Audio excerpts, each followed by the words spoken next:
اور جب ہم انسان کو اپنی رحمت کا مزہ چکھاتے ہیں تو وہ اس سے خوش ہو جاتا ہے، اور اگر ان کو انہی کے اعمال کے سبب کوئی سختی پہنچتی ہے تو سب احسانوں کو بھول جاتا ہے۔ بے شک انسان بڑا ناشکرا ہے۔ تمام بادشاہت اللہ ہی کی ہے، آسمانوں کی بھی اور زمین کی بھی۔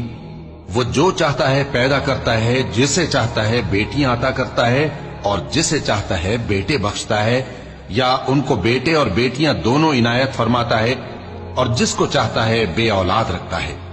وہ تو جاننے والا ہے، قدرت والا ہے، اور کسی آدمی کے لیے ممکن نہیں کہ اللہ اس سے بات کرے مگر وحی کے ذریعے یا پردے کے پیچھے سے، یا کوئی فرشتہ بھیج دے تو وہ اللہ کے حکم سے جو اللہ چاہے القا کرے۔ بے شک وہ بلند و برتر ہے، حکمت والا ہے۔ اور اسی طرح ہم نے اپنے حکم سے تمہاری طرف روح القدس کے ذریعے سے قرآن بھیجا ہے۔ تم نہ تو